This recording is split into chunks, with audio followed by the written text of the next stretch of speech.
But you were referring to Phil Foden there. Obviously, you spoke to people who've been instrumental in his development and who've held major roles at Manchester City, but across Manchester as well. Obviously, you spoke to people who were instrumental in Marcus Rashford's development, and you've already touched on the personal development, not just the professional side of things.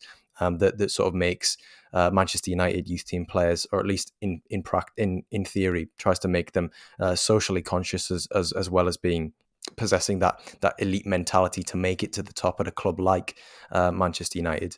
But sort of there is a chapter in the book called Raising a Rashford, and I suppose you spoke to a breadth of people about Marcus Rashford. I saw something about Fletcher Moss Rangers in there, which was obviously the club that Rashford played for before signing for Manchester United. Was it? I mean, given the backdrop of everything that Rashford has done with Fair Share and lobbying the British government and whatnot, was it an interesting one to research and to speak to people about? Because I mean, I can only imagine that people would have the same thing to say over and over about him.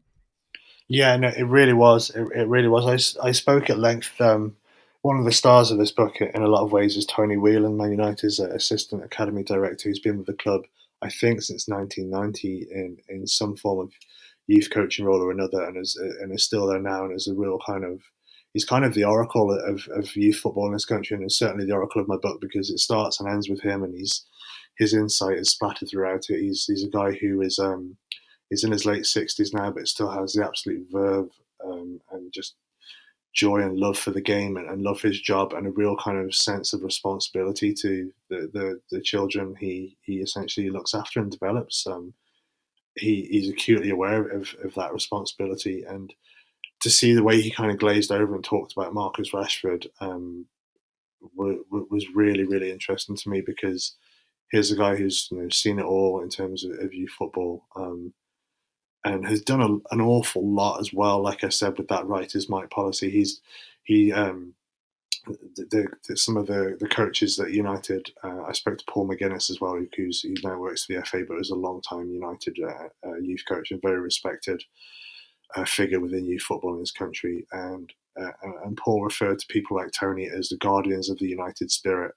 So the ones who are kind of keeping hold of the golden thread that runs through the club from the Busby Babes and from even before that United, if not the first, certainly one of the first to have an affiliated youth team back in the 1930s, and have always prized the development of young players. So people like Tony Whelan are those who are carrying that tradition, and also, like I said, really focusing on developing young people and giving them opportunities to explore their altruistic sides, like with Marcus Rashford, or their ability to help others, and their ability to realise the privilege of their position.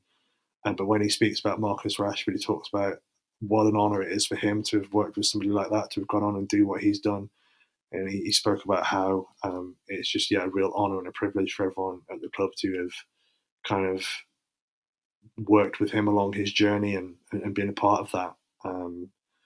So while they certainly sort of provided a platform, like I said, for him to explore that side of his personality and that willingness and desire to help other people and help people less fortunate, or help people who have come from a similar background to him but who haven't had the ability to raise themselves out of it through a natural football talent.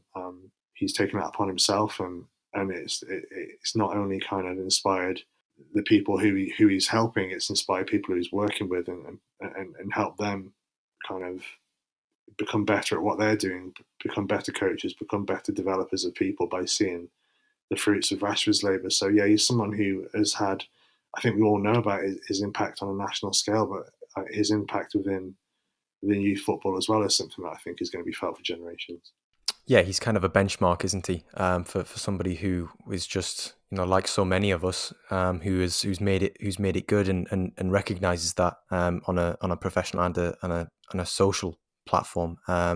And yeah, I think we'll not stop I mean, Marcus Rashford turns 24, I think later this year, and that kind of is when he passes the scouted football threshold. But I don't think we're ever going to stop championing him on this podcast or at Scouted in general. And I don't think anybody else who's sort of been affected or even just been inspired by his work will either, because it is just I think we're very fortunate that somebody with such a platform, such a standing within the game has taken it upon themselves. And I think the credit must go to Manchester United as well, in part, because they've clearly, their processes in producing a person, not just a player, certainly is paid dividends there for so many people who it may not have even realised it would have helped when they set out that as their sort of plan to produce young players.